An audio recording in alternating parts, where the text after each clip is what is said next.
Hey everyone, it's Pixelade here and welcome back to the channel, or welcome if you're new. Now before we get into this video, I just want to say I apologize. I didn't notice before recording the rest of this video that my cat messed with my microphone audio equipment and changed all of the settings, so I'm like cutting out and it's hard to hear me at times, and I don't have time to refilm this video because I have to keep packing, so bear with me. Thank you. Alrighty, you guys. Today is the day. Patch notes are live. The patch is also out and it's a hefty one. It's like 1.25 gigabytes or something like that. So you guys already know the drill. If you haven't checked out my previous video, I recommend you do so. But for the TLDR, remove your mods folder, remove your trays folder, remove your save folder. We don't need any deleted files or any corrupted saves, even though sometimes that is worst case scenario. You never know what can happen with updates, and it's pretty apparent that this is a major update. So we are not going to waste any time. We are just going to jump straight into the patch notes. Sul, spoopy simmers and specters. This Halloween season, we're summoning delightful surprises alongside the release of The Sims 4 Life and Death expansion pack. A hauntingly huge thank you to those special ghouls who took time to report issues via Answers HQ. Prepare for a ghostly array of fixes and surprises. No tricks, just special treats. So what's new in the base game? Sims will react uniquely to others' death based on traits and relationships. Experience everything from sobbing for a loved one passing to retching at a stranger's death. This is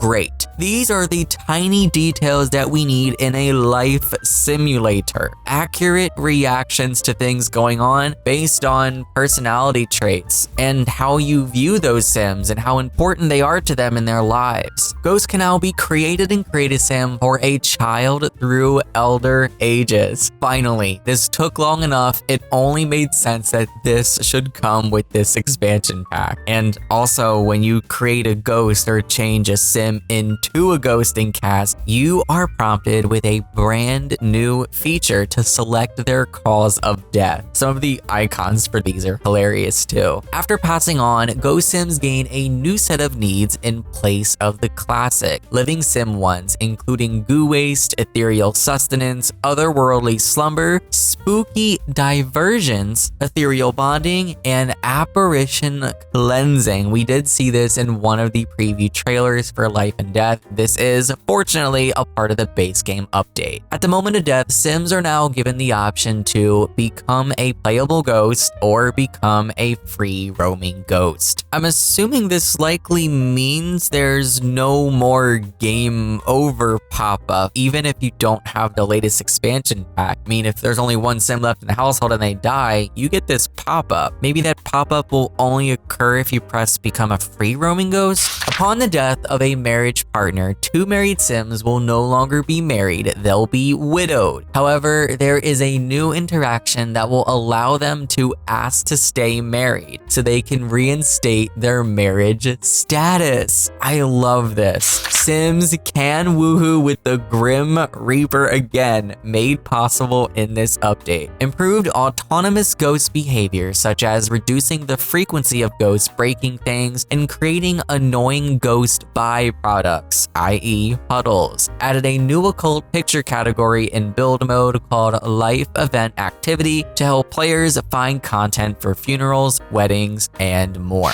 Infant, toddler, child Sims taken by social workers go to household menu and manage worlds rather than being deleted. Good, oh my gosh. Added a new bonfire object called the Fieldstone Bonfire Pit to the base game, so a new base game fire pit for everyone for free. That's exciting. There's an option on gravestones and urns to manually swap to the other one, whether you are indoors or outdoors. Before, it would always auto change when brought in or taken out. We did already know this previously. We are getting that gravestone urn customization, and also if you have island living, we already knew this, but mermaids are finally getting their own gravestones and urns. It was about damn time. time. And they write that we have added 10 new true black color variants to 10 base game shoes. Those are listed as follows. So for our next section, new base game content that's cross-pack compatible. All right, we're coming up on those tombstones for merfolk now. If you have Get to Work,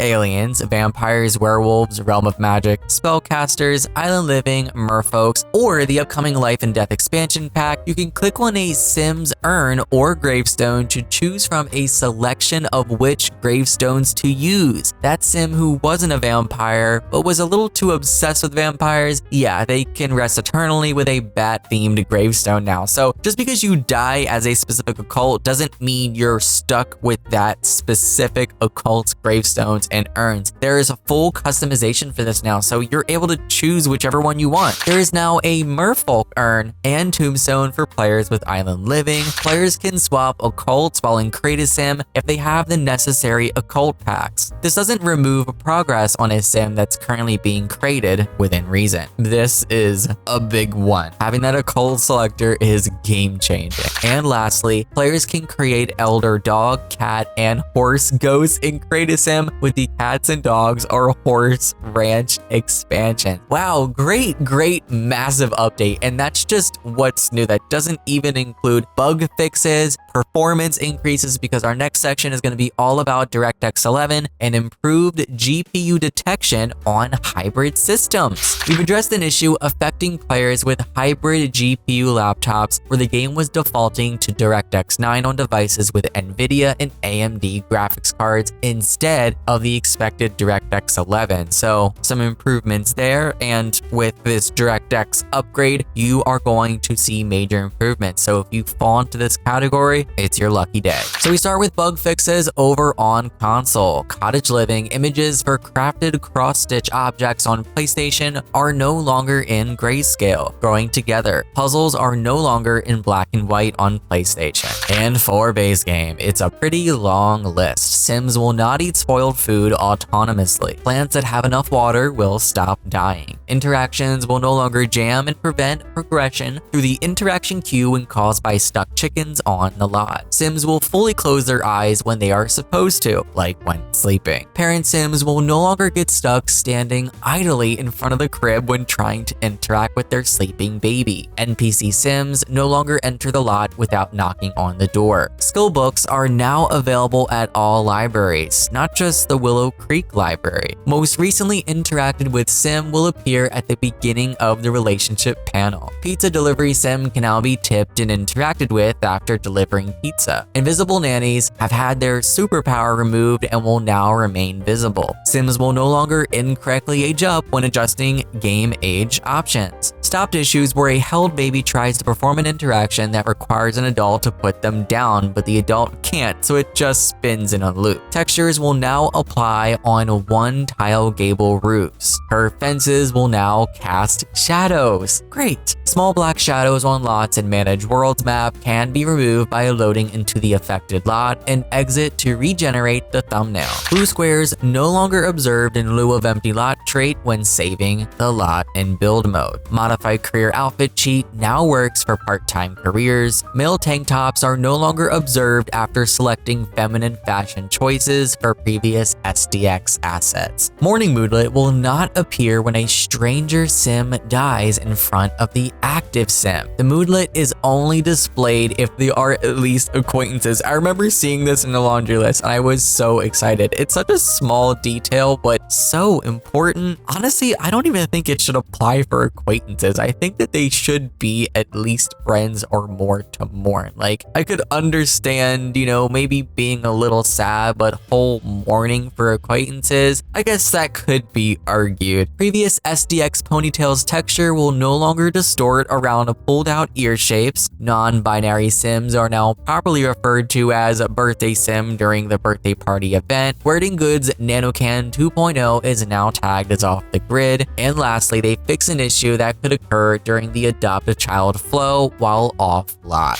So next is affecting multiple packs. There's only one in this section, cleared situations where build mode objects and houses placed with move objects on would appear in the sky. Up next, city living, we have 3. Game failed to load error no longer triggers when to visit apartments with placed pools. This is error code 132. God, I'm so happy to see yet another error code fix. I'm just crossing my fingers that this actually translates into game because, you know, sometimes we receive these error code fixes in the patch and then we go in the game and they're not actually fixed. So I'm hoping that things work correctly this time. City living festivals and other festivals now always appear properly in the calendar, and NPC Sims in San Myshuno will no longer experience sudden unexpected weight gain. NPC Sims' body should only be susceptible to change if they are inside an active residential lot. Up next is seasons, in which we have 1. Flower arrangements will look the same when placed from the library or the gallery. Island living. Merfolks now have their own tombstone and urn as previously covered, and My Wedding Story's Island Living Canoe no longer gets water inside of it when navigating in Tartosa World. Eco lifestyle. Vertical gardens now count towards the freelance botanist aspiration. High school years. Packed lunch boxes from inventory are eaten by teen sims during lunch hours, and rocks will respawn a few hours after digging in Water Tower Way in Copperdale World. Going together. Reduce clipping issues when child sims practice riding bike near a building. Horse ranch. Bad ranch product moodlet no longer observed upon harvesting excellent, magnificent, or perfect quality plants. For rent, our list is just a tad longer. Property owners will not be charged along with eviction settlement after tenant breaks lease. Event failed TNS no longer triggers after completing the tenant revolt event by performing promised better conditions. Lot challenges and lot traits of a lot downloaded from gallery reflect correctly in game. When a tenant sim bulldozes a unit in a residential rental, the rent for other hidden units won't reset to 0. And there is a fix for one asset in particular, the long tunic pants dark pink. It's going to pair properly with all the nail assets. For Lovestruck, we have 1. Petty contrast